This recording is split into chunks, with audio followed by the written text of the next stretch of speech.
1 से लेकर डे 7 हल्का से मध्यम बरसात का संभावना रहेगा। पहला दिन आइसोलेटेड प्लेसेस में मेनली दक्षिण गुजरात की जो ज़िला है और सौराष्ट्र कच्छ की जो दक्षिण ज़िला है इसमें हल्का से मध्यम बरसात का संभावना रहेगा। उसके आगे ज़्यादा एरिया कवर हो जाएगी नॉर्थ और साउथ, मतलब नॉर्थ गुजरात रीजन की और सौराष्ट्र कच्छ की जो रिमेनिंग पार्ट्स है इसमें भी बारिश का हल्का से मध्यम बरसात का संभावना रहेगा।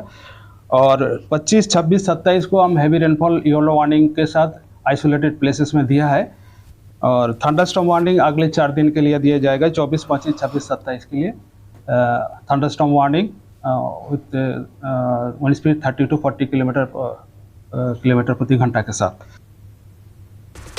तो ખેડૂતોને ધણધણાવી નાખતા એંધાણ છે। ગુજરાતમાંથી ભારે વરસાદની સંભાવના, ખેડૂતો પર મોટી ઘાત ત્રાટકવાની આશંકા છે। હવામાન નિષ્ણાત અત્રિયા શેટ્ટીનું અનુમાન છે 8 ઇંચ સુધી વરસાદ થઈ શકે છે। આજ રાતથી દક્ષિણ ગુજરાતમાં વાતાવરણમાં પલટો આવશે, વરસાદ થશે। સૌરાષ્ટ્રના મોટાભાગના વિસ્તારોમાં ખતરો મંડરાઈ રહ્યો છે। ગાજવીજ સાથે તોફાની વરસાદની સંભાવના છે। સુરત, વલસાડ, ભરૂચમાં પણ વરસાદનો ખતરો છે। ભાવનગર, અમદાવાદ, બોટાદમાં વરસાદનો ખતરો છે। અમરેલી, ગીર સોમનાથમાં પણ વરસાદનો ખતરો છે। જૂનાગઢ, રાજકોટ, પોરબંદરમાં પણ વરસાદની આગાહી સોમવાર સુધીમાં થઈ શકે છે। 4 થી 8 ઇંચ સુધી વરસાદ। ઉત્તર મધ્ય ગુજરાતમાં પણ 3 ઇંચ સુધી વરસાદની સંભાવના છે। पिछले 2-3 दिन से एक डिप्रेशन दक्षिण और दक्षिण मध्य अरब सागर में तब्दील हुआ है, जिसका का असर अभी धीरे धीरे गुजरात पर अगले कल से शुरुआत होगा और अगले 4-5 दिन के लिए गुजरात पर इसका असर दिखने मिलेगा।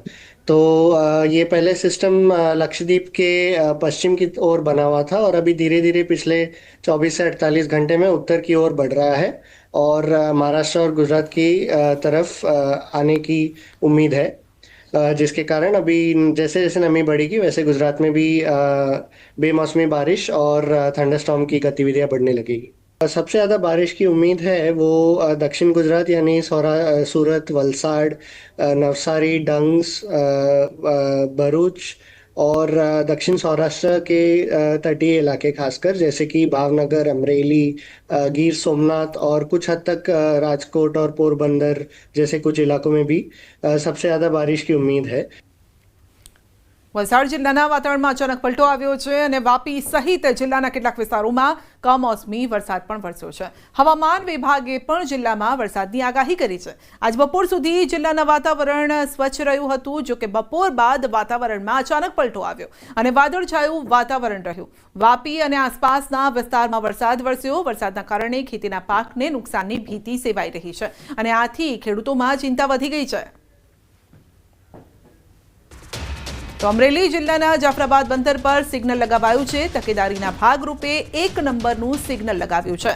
અરબ સાગર અને બંગાળની ખાડીમાં ડિપ્રેશન, દરિયામાં કરંટ અને પવન વધવાની સંભાવના છે।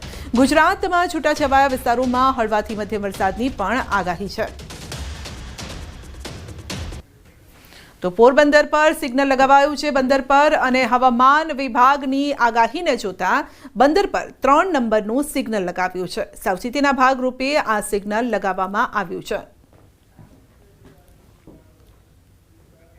કચ્છના બંદરો પર 1 નંબરનું સિગ્નલ લગાવ્યું છે। અરબી સમુદ્રમાં હવાનું દબાણ, હળવું દબાણ સર્જાતા સિગ્નલ લગાવ્યું છે।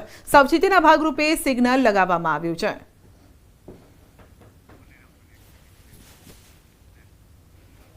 તો રાજકોટ સહિત રાજ્યભરમાં આગામી દિવસોમાં વરસાદની આગાહી કરવામાં આવી રહી છે અને ત્યારે જગતનો તાત ચિંતાતુર બન્યો છે।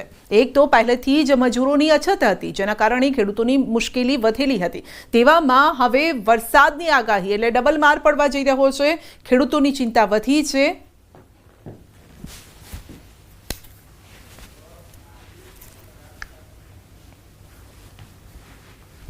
એક કોર મજૂરી નથી જરતા, કપા વીણવાનું ચાલુ છે। મજૂર 800 રૂપિયા દેતા મજૂરી આવતા નથી કપા વીણવા। 1 કોર મજૂરી નથી જરતા, કપા વીણવાનું ચાલુ છે। મજૂર 800 રૂપિયા દેતા મજૂરી આવતા નથી કપા વીણવા।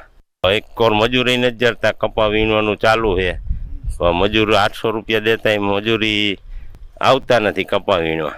પાછળ અમે મહેનત કરીએ 1.5 મહિનાથી અને જો વરસાદ આવી જાય તો અમારે પૂરું થઈ જાય। આમાં કાંઈ પાછળ વધે તો ખાવાના પૈસા ઘટે, પછી અમારે એના માટે શું કરવું? અત્યારે આમાં વરસાદ પડે એટલે આમાં ફાલ ન લે જરાય, આ ચણા બગડી જાય, હાવ ખાર ધોવાઈ જાય એટલે પછી આને અમારે શું રાપલવાનું જ રહીએ. મહેનત મજૂર મળતા નથી તોય તડામાર મહેનત કરીને કામ કરીએ છીએ અને આ માલ બધો બગડી જાય અમારો. તો આ દ્રશ્ય જુઓ જ્યાં બળદ જોડીને ખેતી કરી રહ્યા છે વ્યક્તિ. તો અનિલભાઈ, આ વ્યક્તિ દાહોદ તરફના છે, રાજકોટના શાપરમાં ખેતી ભાગમાં રાખીને મજૂરી કામ કરે છે. આ વ્યક્તિના ઘરમાં આમ તો 5 સભ્યો છે, પરંતુ ઘર ખેતી ઉપર જ ચાલે છે અને આવા સમયે હાલ વરસાદની આગાહી છે. શ્રમિકની ચિંતા પણ વધી છે. શ્રમિક એક નાની અમથી ઓડીમાં રહે છે અને હાલ તેઓ પરિવાર દિવાળી માટે વતનમાં ગયા છે અને આવા તહેવારમાં પણ તેઓએ મજૂરી કરવી પડી રહી છે. જો કે આ પરિસ્થિતિ એ માત્ર આ એક શ્રમિકની નથી, પરંતુ ખેડૂતોની પણ છે ને ખેડૂતોના પણ આ જ હાલ છે. વરસાદની આગાહી થતાં ખેડૂતોની ચિંતામાં વધારો થયો છે. ત્યારે સાંભળો કે ખેડૂતો શું કહે છે. રાજકોટ સહિત રાજ્યભરમાં વરસાદની આગાહી જે રીતના કરવામાં આવી રહી છે તેને લઈને ખેડૂતો છે તે ચિંતામાં મુકાય છે. ખેડૂતો દ્વારા અત્યારે તેમનો જે ખેત પાક છે તેમને જે છે તાલપત્રીની મદદથી ઢાંકી દેવામાં આવ્યો છે.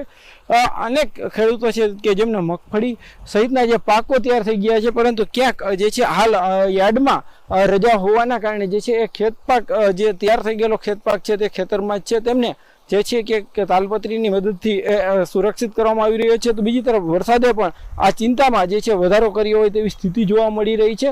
ખાસ કરીને જે રાજકોટ પંથક સહિતના અલગ અલગ વિસ્તારોમાં જે રીતના વરસાદ પડવાની ભીતિ પણ સેવાઈ રહી છે.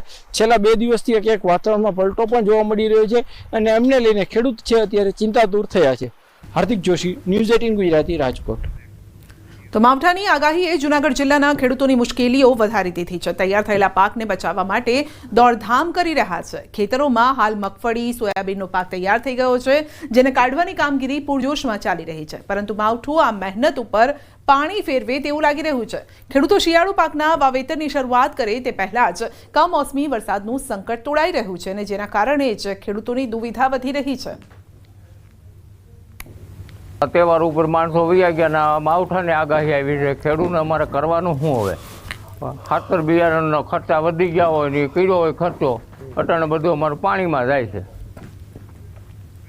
તો હાલ ખેડૂતો પાકને સુરક્ષિત સ્થળે પહોંચાડવા માટે મજૂરોને બમણી મજૂરી આપીને કામગીરી કરાવી રહ્યા છે. ખેડૂતોએ પાક લેવા માટે અત્યારે મોટો ખર્ચ કર્યો છે, પરંતુ જો ફરી વરસાદ થાય તો તૈયાર પાકને પણ મોટું નુકસાન થશે.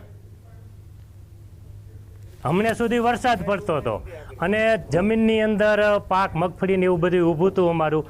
મજૂર મળતા નહોતા અને મજૂરી ઘણી ઊંચી થઈ ગઈ છે, ખર્ચા ખૂબ થઈ ગયા છે. અગાઉ વરસાદ પડ્યો એમાં નીંદામણ એટલું બધું જમીનમાં થયું, ખૂબ ખર્ચો થયો. માંડ કરી થોડો ઘણો પાક લીધો ન લીધો અને હજી પડ્યો છે ત્યાં પાછી 7-1 દિવસની આગાહીકારો કહે છે કે વરસાદ આવી.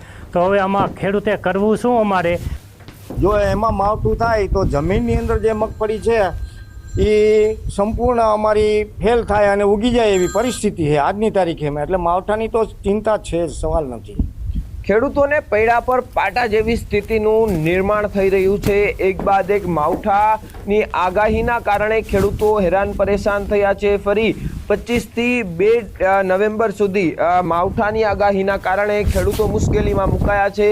જૂનાગઢના આ જે ગ્રામ્ય પંથકના જે વિસ્તારો છે ત્યાંની હાલ સ્થિતિ આપ જોઈ શકો છો. તહેવારોને હજુ 2 દિવસ થયા છે, પૂર્ણ થયા છે તેને, પરંતુ ખેડૂતો પર આ માવઠાની ચિંતા વધી છે. આગામી સમયમાં શિયાળુ પાકનું વાવેતર કરવું હોય, જો આ માવઠું થાય તો તે શિયાળુ પાક પણ ન થઈ શકે. ચોમાસામાં પણ ખેડૂતોને હેરાન ગતિનો સામનો કરવો પડ્યો છે. એટલે ખેડૂતોને એક બાદ એક જે સામનો કરવો પડી રહ્યો છે મુશ્કેલીઓનો. ને હાલ જે રીતે આપ જોઈ શકો છો કે ફરી માવઠાની આગાહીના કારણે ખેડૂત હેરાન બન્યો છે.